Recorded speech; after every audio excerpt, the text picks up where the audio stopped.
Sudah 3 hari berlalu, namun banjir di Desa Karangligar, Karawang, Jawa Barat belum surut total. Banjir menggenang hingga kedalaman 2 meter. Sekitar 10.000 warga terdampak dan harus mengungsi.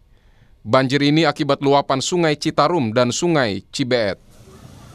Sementara di Bekasi, Jawa Barat, banjir sudah mulai surut dan warga di sejumlah titik banjir, seperti di perumahan Pondok Gede Permai, Bekasi, telah melakukan pembersihan dari sisa-sisa lumpur.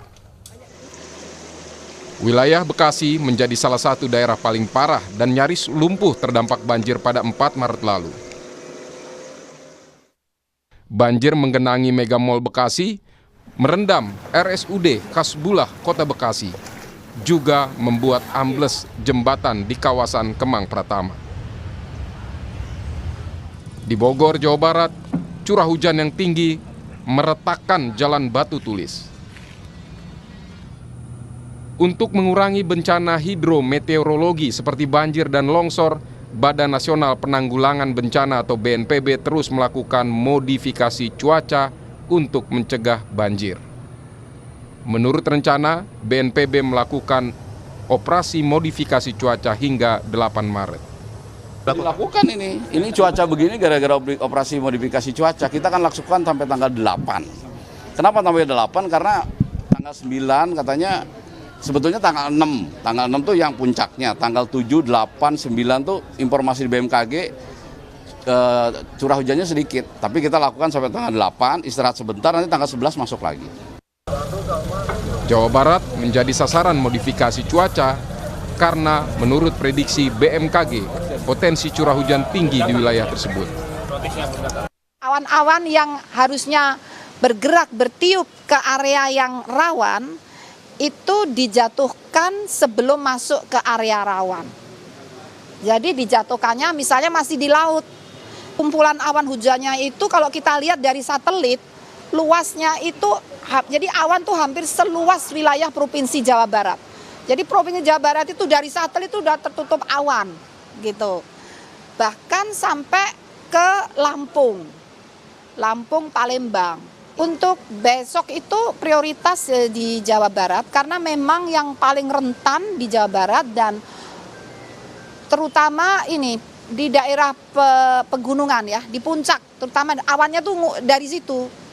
Jadi dan kan nanti bisa jadi sumber banjir untuk ke hilir juga, tidak hanya kena Jawa Barat tapi juga bisa mengalir ke arah utara ke DKI ya. Menghadapi curah hujan tinggi, pemerintah daerah harus punya rencana mitigasi yang matang. Apalagi peringatan soal potensi cuaca ekstrim telah disampaikan BMKG. Tim Liputan, Kompas TV.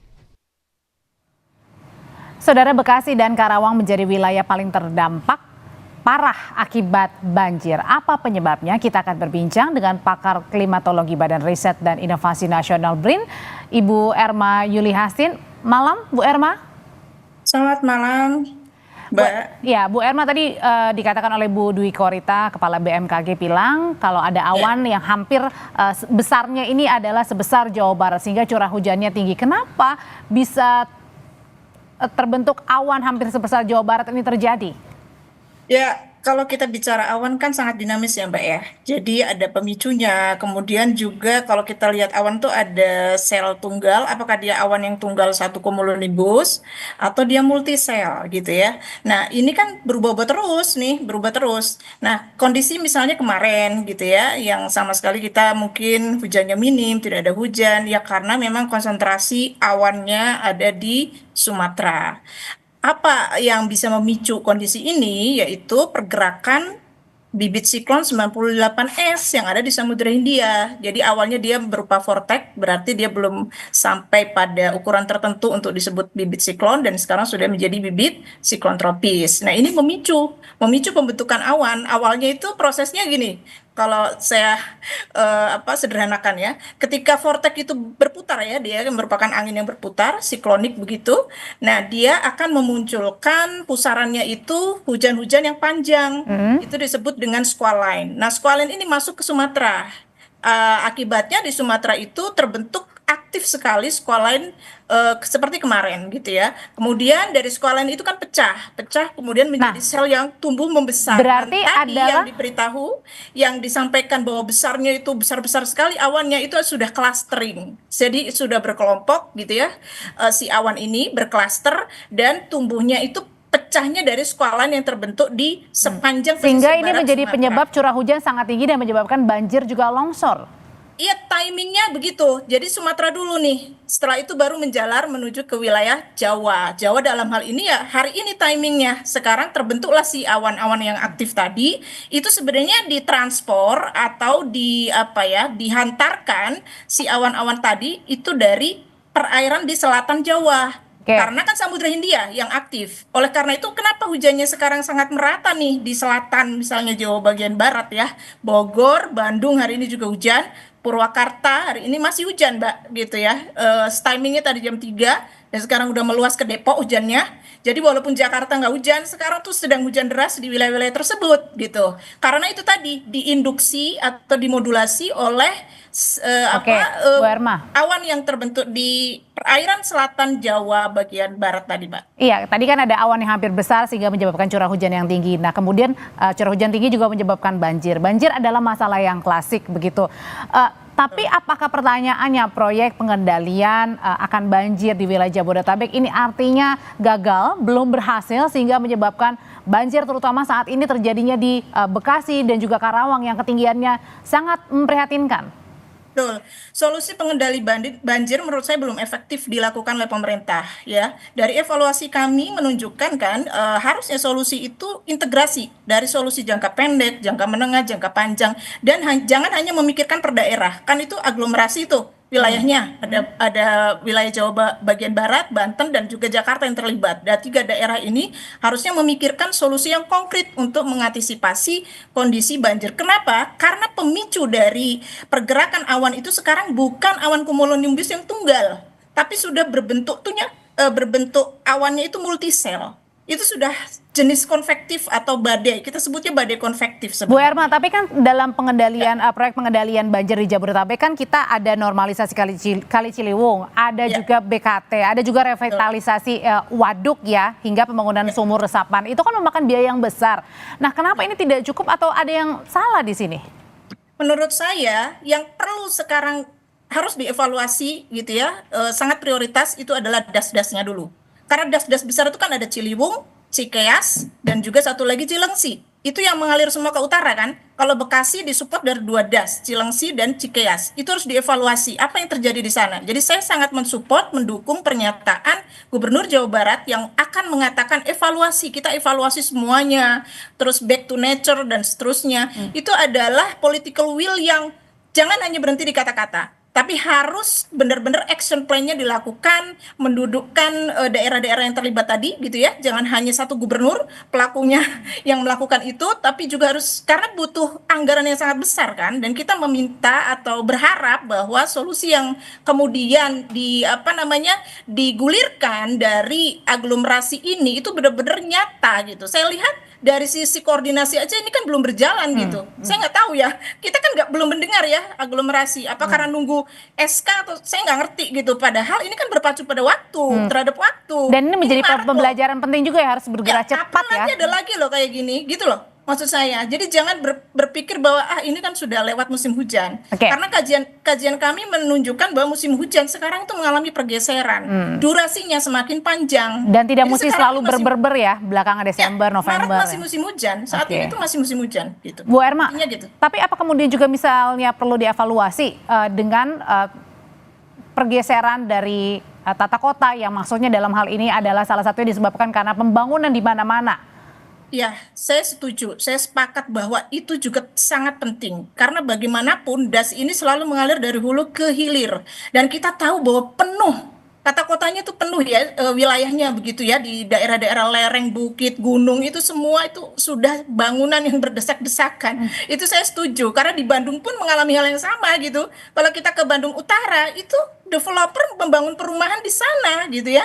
Nah ini kan daerah resapan air Mbak, nggak ada gitu. Sama sekali nggak ada. Kita tuh sudah harus benar-benar tobat gitu ya di Ramadan ini dalam tanda kutip untuk benar-benar apa ya, Dataran tingginya pun memperbaiki digunakan ya, untuk pembangunan ya.